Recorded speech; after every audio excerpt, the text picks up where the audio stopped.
Oi, gente boa. Estamos de volta ao vivo aqui pelo nosso canal no YouTube. Que coisa boa que isso aconteceu.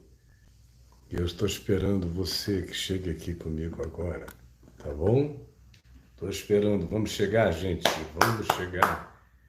Todo mundo aqui no YouTube.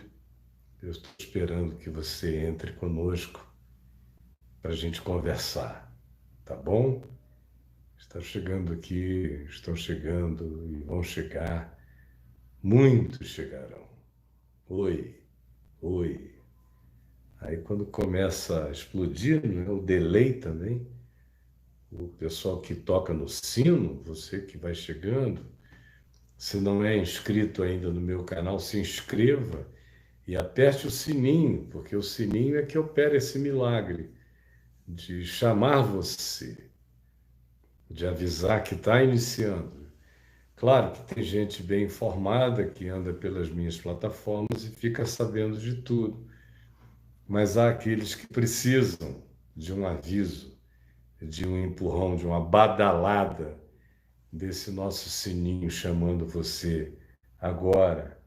E oi, querido Urban Frame de Niterói. Tem gente que vai chegar aqui da terra toda, de todos os lugares, e vai ser um grande prazer para mim que isto aconteça.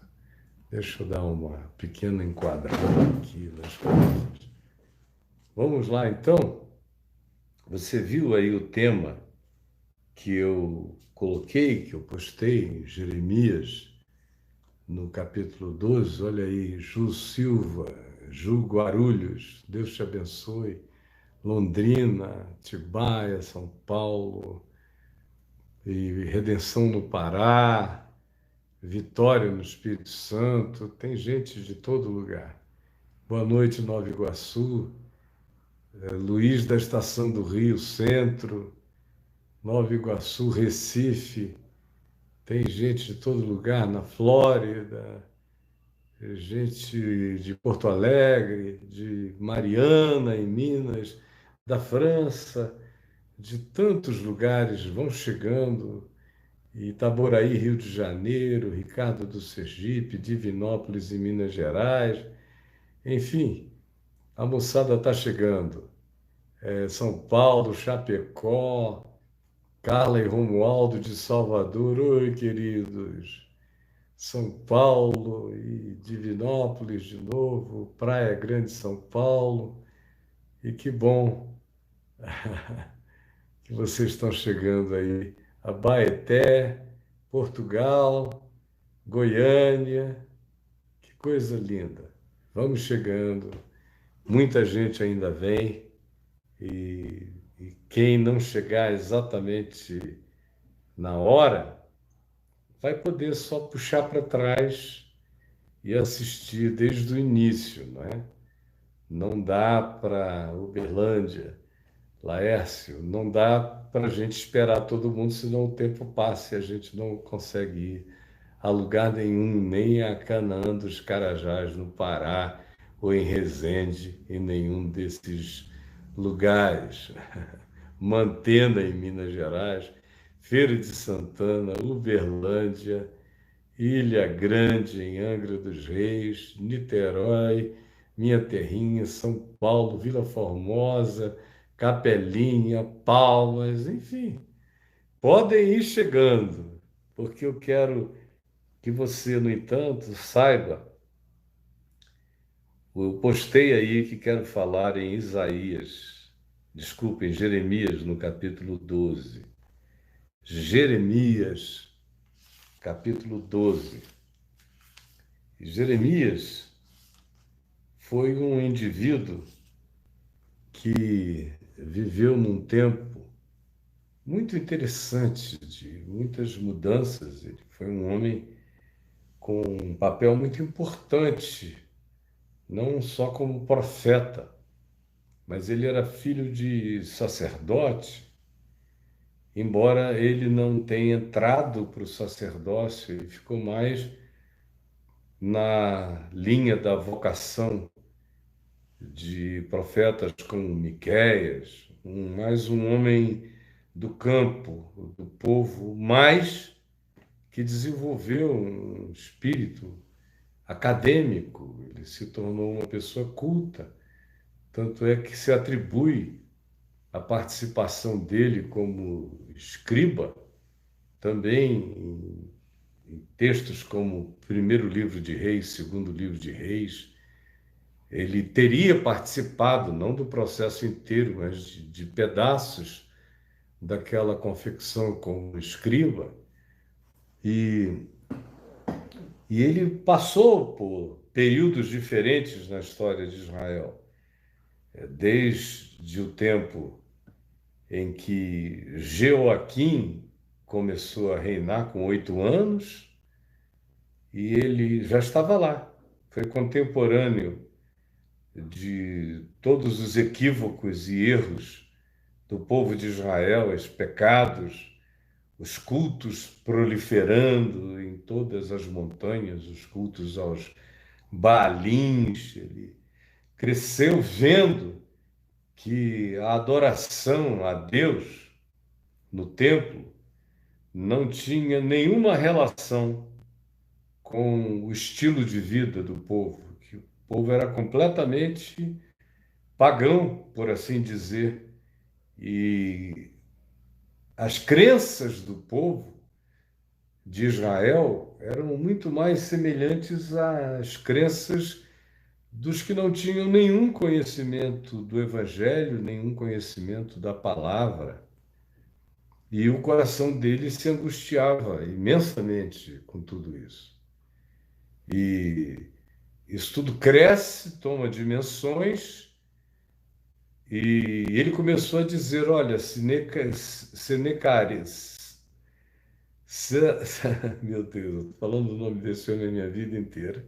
Chega aqui agora, Senaqueribe, da Assíria, de Nínive, vem e vai tomar Israel, vai oprimir, vai destruir Jerusalém. Aí ele começou a ouvir das destruições em cidades próximas.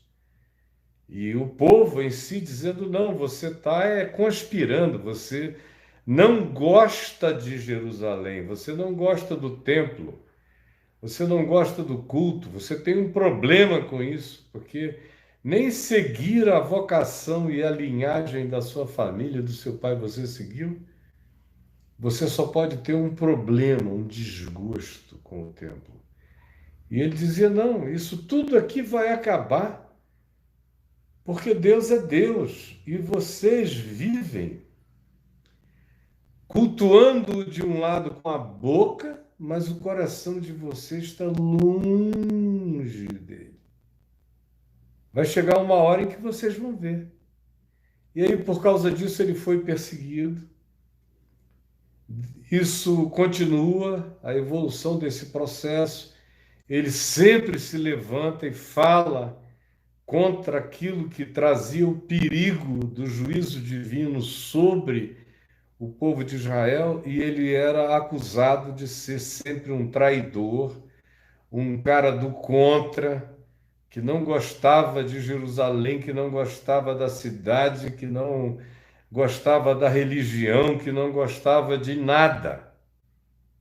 E ele sofreu muito. Ele foi preso, ele foi humilhado de muitas formas, foi diminuído, foi excluído, foi mal visto. Ordenaram que se olhasse para ele de maneira ruim. E ele experimentou toda essa rejeição por carregar essa convicção acerca da palavra do Senhor. Só que enquanto ele enfrentava isso tudo e falava a palavra de Deus, conforme a gente lê aqui no livro do profeta Jeremias, que desde menino, jovem, assim como Jeoaquim, com 8 anos, foi constituído rei, ele, bem na puberdade, na adolescência, foi chamado para ser profeta, e ele mesmo disse: eu não passo de um menino. Mas com o acumular dos anos e a experiência, a vivência e o amargor da rejeição, o que aconteceu foi que Jeremias foi ele mesmo se deixando amargurar sem que ele percebesse. E depois daquela mensagem dele no capítulo 5 e no capítulo 7 aqui da profecia, foi uma mensagem tão forte. Todo mundo passou a dizer que ele era um extremado, um radicalista, que as coisas não eram perfeitas, mas também não eram bem assim, e que ele era um exigente, que ele levantava muito o pau da sarrafo, o sarrafo do nível, ele levantava demais os paradigmas, ele é que tinha problemas.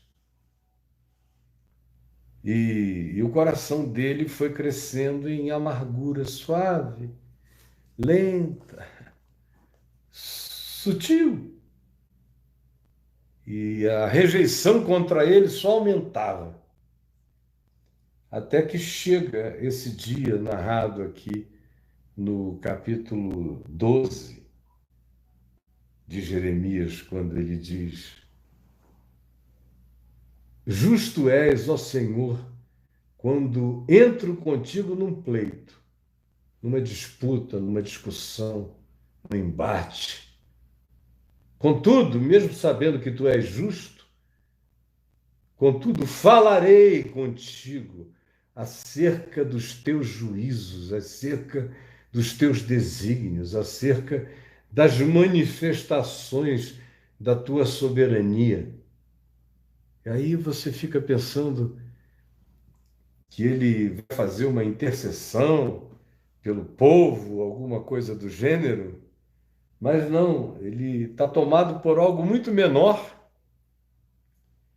Ele diz: por que prospera o caminho dos perversos? E vivem em paz todos os que procedem perfidamente, perversamente. Por quê? Por quê? Eu estou aqui desde menino, advertindo esse povo com a palavra mais pura que vem de ti, que vem do sentido da tua revelação, da tua vontade, do teu mandamento, que é puro e cristalino, que é claro, que é inquestionável. No entanto, eu olho em volta e não vejo correspondência. Ao contrário, eu prego, eu prego, eu prego e a minha palavra parece não ter consequência. E o que eu estou fazendo é produzir um grupo enorme de gente cínica que vai ouvindo aquilo que tu me puseste no coração como palavra, mas eles mesmos a transgridem e nada lhes acontece. Esse é o sentimento que está instalando-se no coração dele agora. Por quê? Porque prospera o caminho dos perversos. E porque nada acontece a todos esses que procedem perfidamente. Tu os plantaste e eles deitaram raízes, se expandiram, crescem, dão fruto.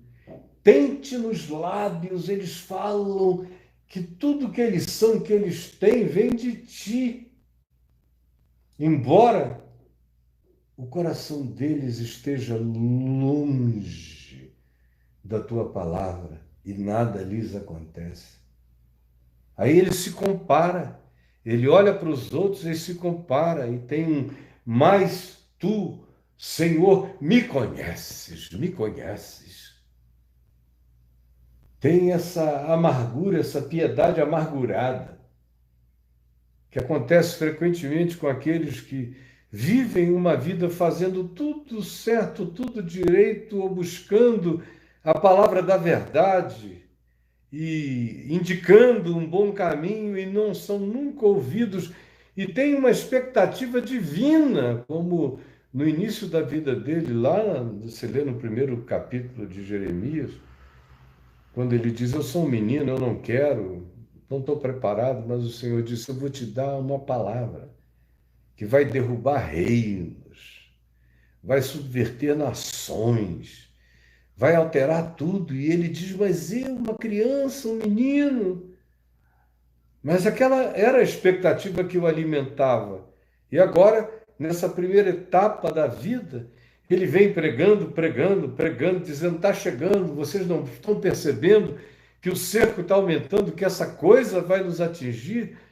No entanto, enquanto isso, tem um monte de gente dizendo que é isso é exagero, nada vai acontecer,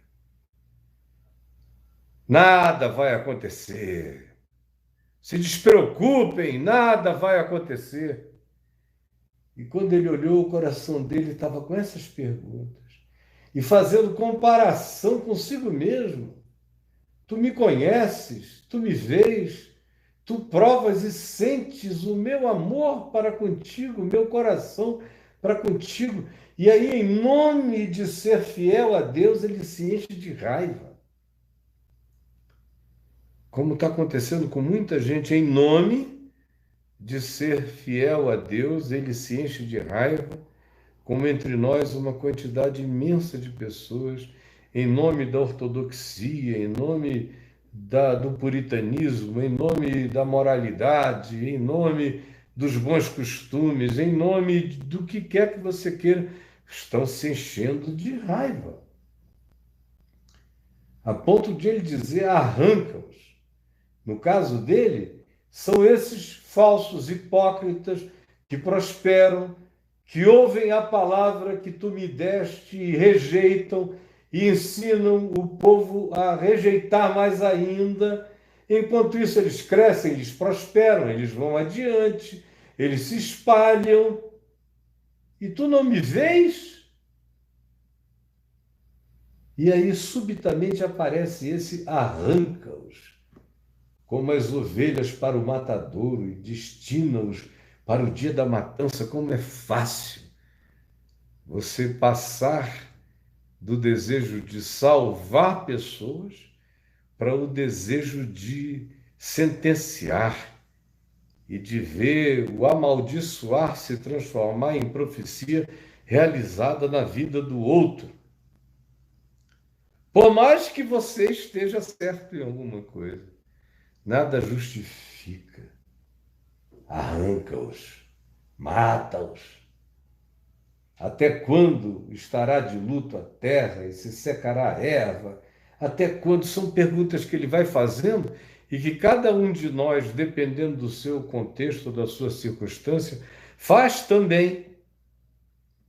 Como agora, numa época como a nossa, aonde a gente está vivendo dos rumores, das informações, das notícias, das recomendações. Tem um público que no nosso país subitamente se dividiu.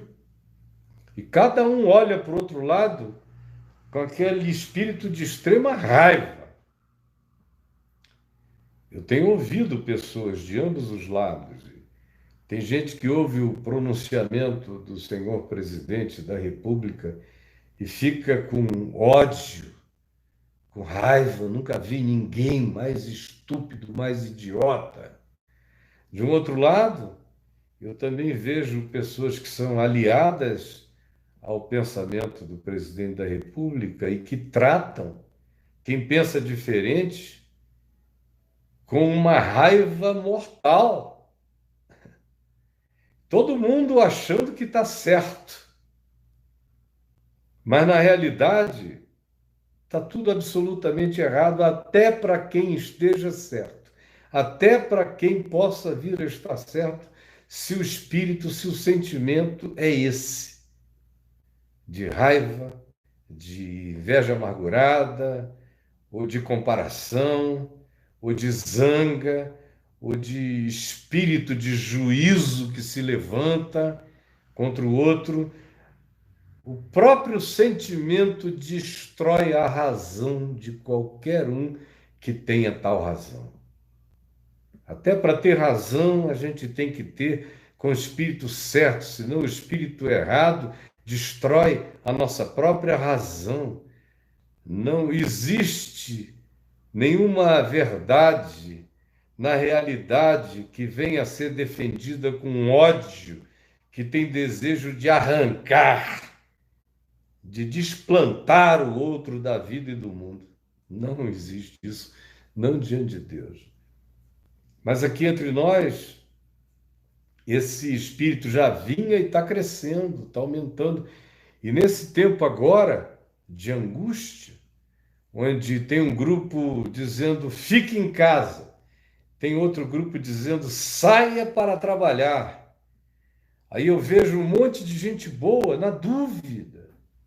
Gente boa dizendo, e se eu sair para trabalhar e me infectar e voltar para casa, infectar meu pai, minha mãe, meu avô, outras pessoas da família?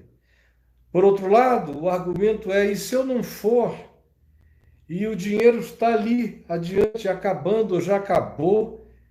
Eu estou na iminência de começar a passar necessidade.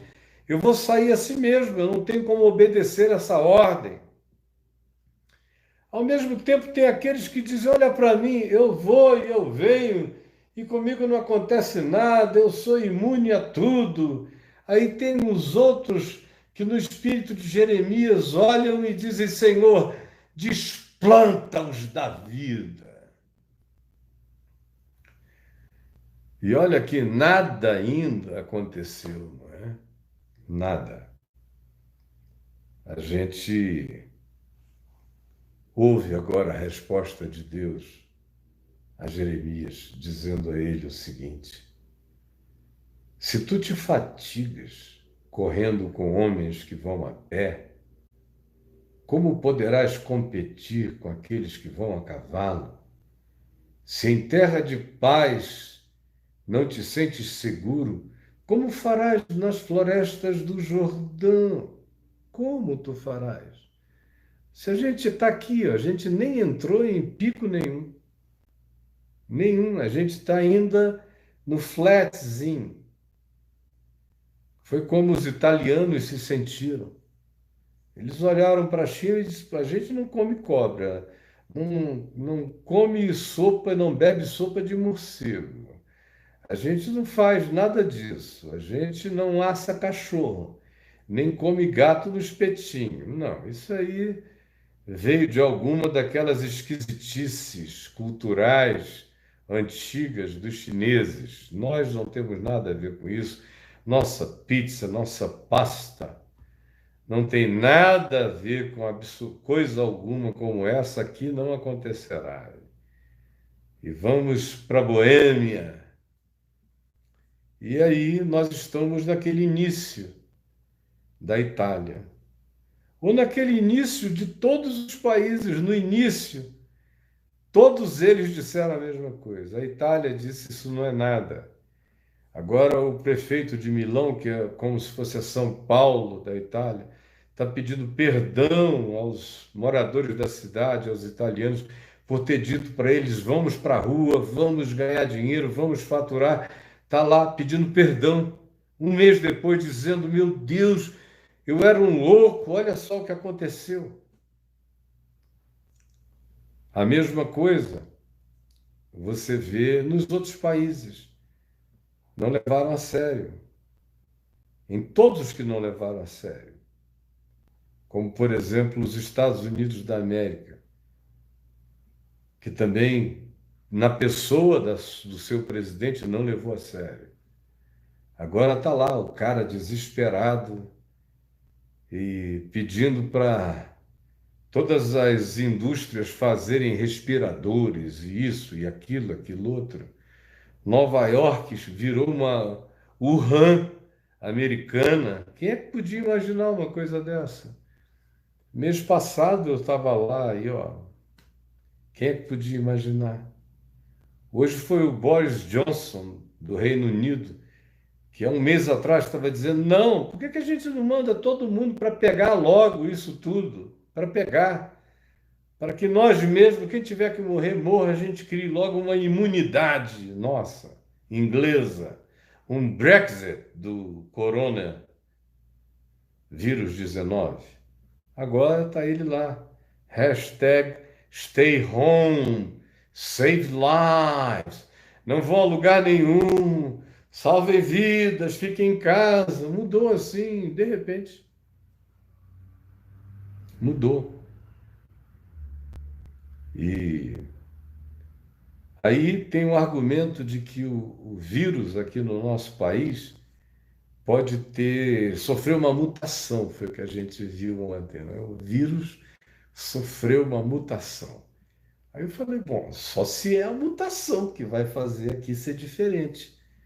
O calor, se bem que esse verão não foi tão quente, mas será que o calor paulista, o calor carioca, alterarão o vírus de tal modo que o vírus se torne um vírus Zé Carioca, Zé Corona Carioca, rodando o seu guarda-chuvinha. Estava ele, a maioria que nem sabe quem era o Zé Carioca, procure depois no Google. Já foi símbolo do Rio e até do Brasil, no mundo, especialmente nos Estados Unidos, nos anos 60, 70, 50 e 60. Extremamente. Zé Carioca. Ou quem sabe foi uma mudança na Bahia, uma mutação baiana. Aí ele chega aí devagar, não, vamos fazer uma siesta. Primeiro, vamos comer um acarajé, vamos nos embalar numa rede, sem pressa, gente boa. Ou quem sabe, chegando em São Paulo, ele tenha encontrado algum espírito de grevista e falou, não, vamos fazer uma greve ao invés de nos multiplicarmos. Só se aconteceu uma mutação desse tipo, se os primeiros a o terem pegado forem pessoas aqui do Congresso Nacional e da Presidência da República, o corona brasileiro pode ter sido tomado por uma processualística genética burocrática. Só se aconteceu uma mudança dessa, para aqui, justamente aqui, não acontecer nada.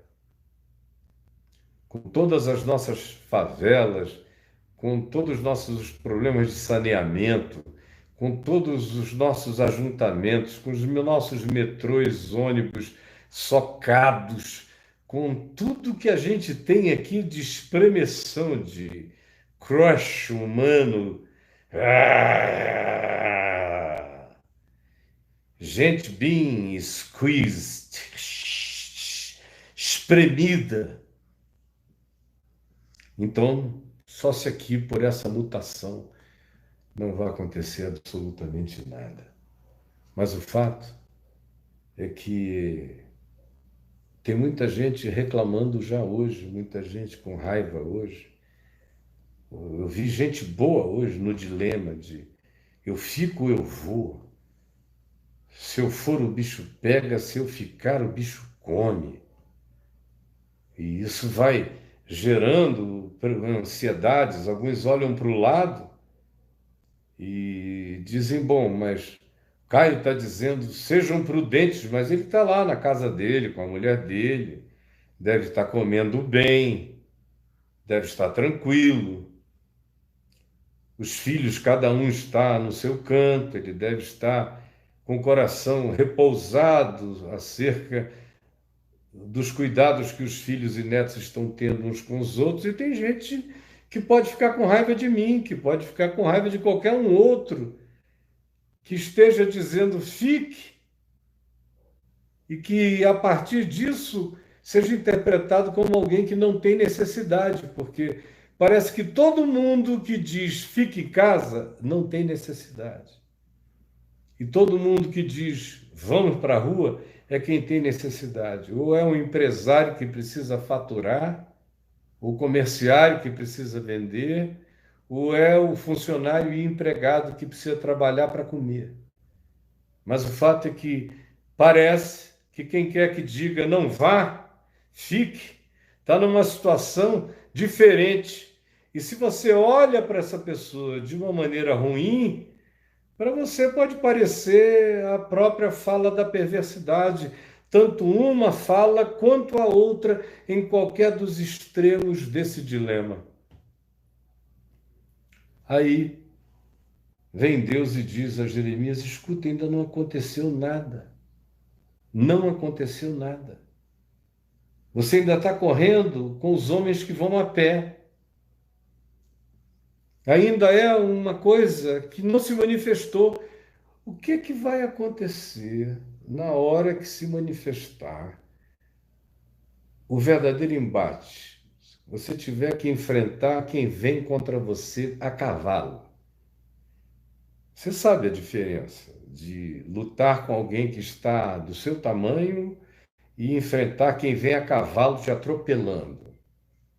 Por enquanto, o nosso dilema ainda é aqui com quem vai a pé, mas vai chegar uma hora em que nós vamos ser visitados por aquilo que vem a cavalo, pela escuridão das florestas do Jordão. Se em terra de paz não te sentes seguro, que farás nas florestas do Jordão? Se esse pico chegar, vocês já imaginaram? Aqui nesse país, que o Senhor nos salve, que o Senhor nos salve. Mas tem muita gente querendo pagar para ver. A Itália pagou para ver. A Espanha pagou para ver. Os Estados Unidos pagaram para ver. Houve aqueles que não pagaram para ver. A Alemanha não pagou para ver e está mantendo os seus índices de mortalidade baixíssimos. Todos aqueles que tiveram a humildade da prontidão conseguiram achatar, conseguiram manter a luta toda com aqueles que vêm a pé, com os recursos humanos. Agora, os que pagaram para ver tiveram que enfrentar depois aqueles que vêm a cavalo. Aí fica esse dilema: ou a gente salva as vidas, ou a gente salva a economia. Aí a questão é de que vidas você está falando. Porque também todo mundo aposta que na sua casa nada acontecerá. Essa é a aposta. Aqui em casa não. Mas se começar a acontecer na tua casa, se você for e você trouxer,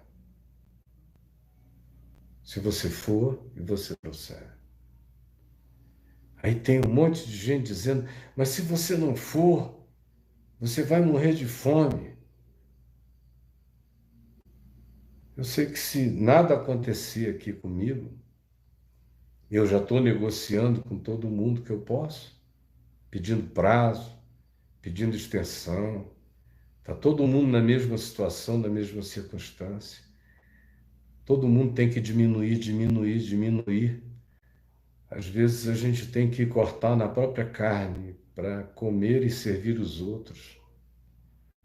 É que nós nunca atravessamos uma guerra, como disse a Angela Merkel, com a experiência de um país que atravessou as piores guerras do século XX, sem falar que eles têm a história de terem vencido e lutado desde as lutas com os romanos, com os celtas, com os bretões, com todo mundo, além da Primeira e da Segunda Guerra mundiais. Da experiência dela, ela disse: fora o que aconteceu na Segunda Guerra Mundial, essa é a situação mais grave que nós já enfrentamos neste país. Israel sabe o que é padecer, fechou tudo. Não quis brincar. Mas tem gente aqui querendo fazer essa aposta. E aí, minha gente, tudo pode ficar muito pior. Se a gente, no nível em que a gente está, já está tendo as divisões familiares e fraternas e de opinião, especialmente de uns 4 dias para cá, quando se estabeleceu gritantemente essa divisão, essa dúvida, mas se ainda na linha, no flatline, nós já estamos assim, o que vai acontecer quando eles chegarem a cavalo, se chegarem? Se o vírus não tiver sofrido uma mutação no Rio, na Bahia, em São Paulo, se não tiver gostado de pãozinho de queijo no Brasil Central e decidido atar uma rede e cantar um, uma canção de paixão, se nada disso tiver acontecido, se ele continuar o mesmo vírus chinês, com o mesmo poder de letalidade, o mesmo vírus alemão, francês, italiano, suíço, espanhol, americano, até o Putin baixou a guarda e mandou parar. A gente vai esperar para ver eles virem a cavalo. O que tem que haver é agilidade. Não adianta ficar com raiva de mim. Eu estou falando palavras de verdade e de bom senso, e de sabedoria. Muita sabedoria do bom senso. É isso que eu sei que eu estou falando na presença de Deus, com toda a paz no meu coração. A pressão a gente tem que botar é sobre aqueles que, ao invés de fazerem essa burocracia que prometem todo dia que vão liberar dinheiro, e os cheques não chegam nunca. Nos Estados Unidos eles disseram que iriam liberar e os cheques já estão chegando na casa dos trabalhadores, rápido, sem burocracia.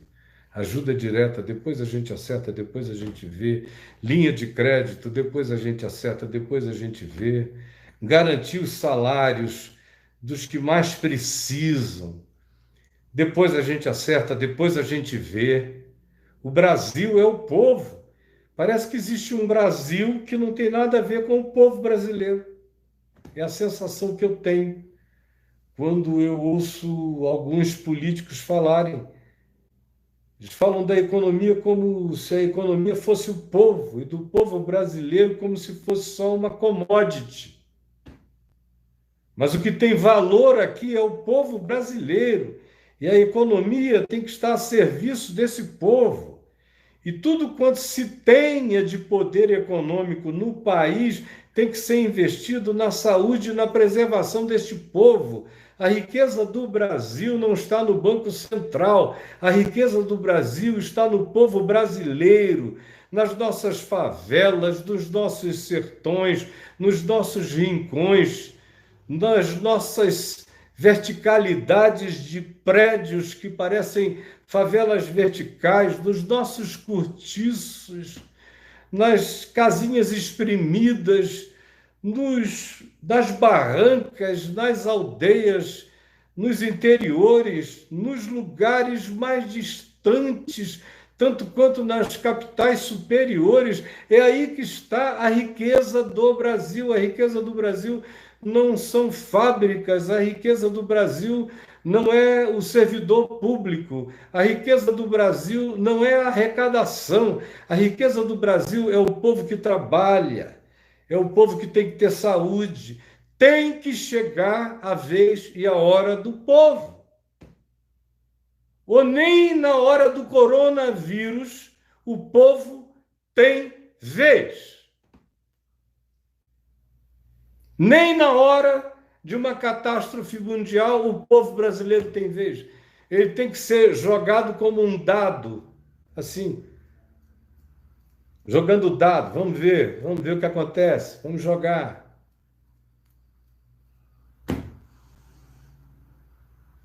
Parece ficha de cassino, é assim que parece o povo brasileiro no jogo político. Você só ouve agressões políticas para lá e para cá, mas e o povo brasileiro? Ah, minha gente, E o povo brasileiro? Vamos parar de nos dividir, de brigar, de pensar, e nós temos que clamar na mesma direção, demandar a mesma coisa.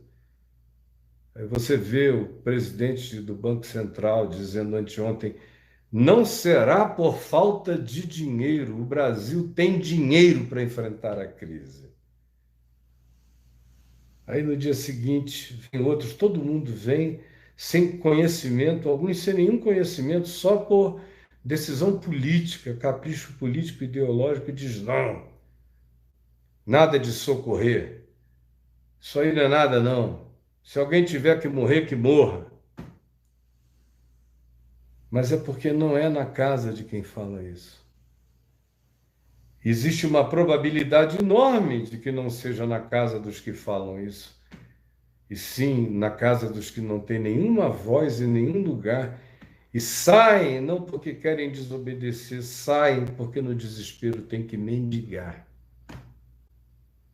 tem que encontrar alguma misericórdia em alguma esquina, só por isso saem, do contrário não sairiam. E o que o povo brasileiro merece, e eu estou falando isso aqui porque eu não sou candidato a nada, eu já fui eleito para ser voz de Deus, profeta de Deus, boa nova de Deus, na minha geração e em muitas gerações. Para isso eu fui chamado, por isso eu falo a grande riqueza. Tudo que a gente puder regimentar, tanto no poder do governo, do Estado, existe algo chamado Estado brasileiro, que tem que existir para o povo brasileiro. Mas parece que o Estado brasileiro existe para si mesmo. Ele existe para o povo.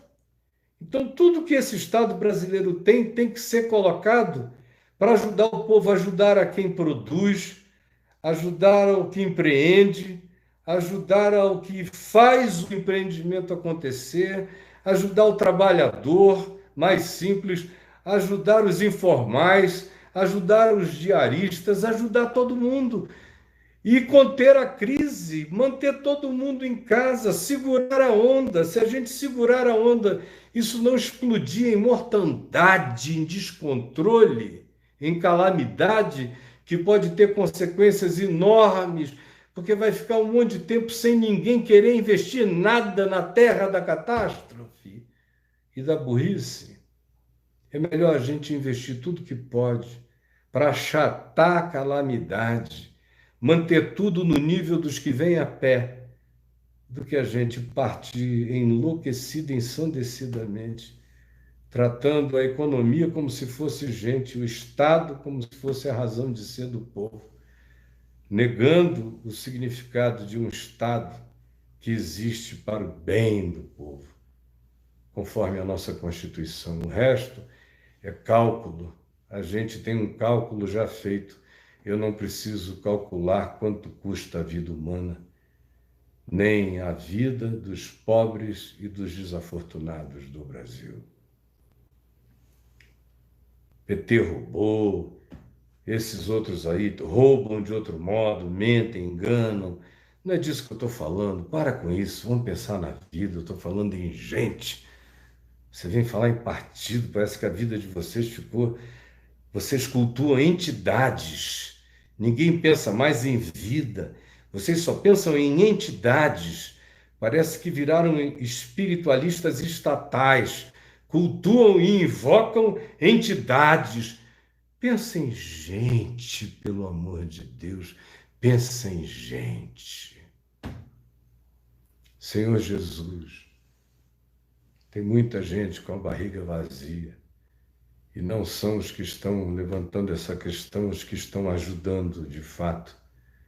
Eu te agradeço por aqueles que, para além do Estado brasileiro, que é indolente, preguiçoso, lento e incrédulo, e é esquizofrênico, que luta contra si mesmo, que é autofágico, eu te agradeço por aqueles que estão tentando fazer tudo o que podem, aonde a mão alcança, e permite que esse espírito cresça em nós.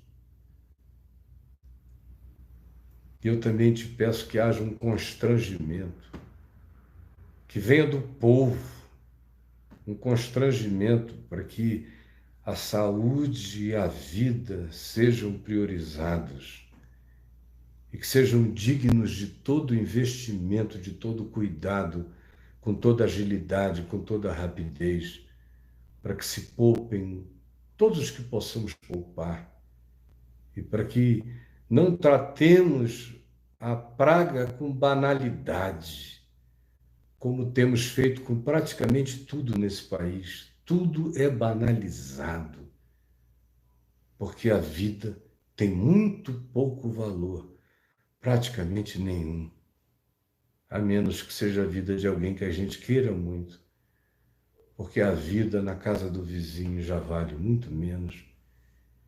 Em certos bairros a vida não vale nada, e em certas regiões ela conta contra, ela é zero à esquerda.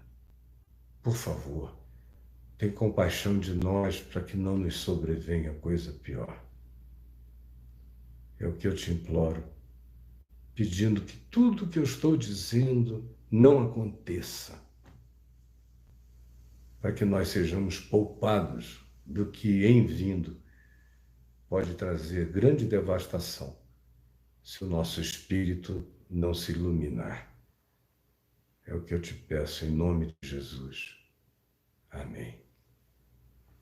Queridos, eu vou ficando por aqui com vocês. Graças a Deus o nosso canal no YouTube voltou.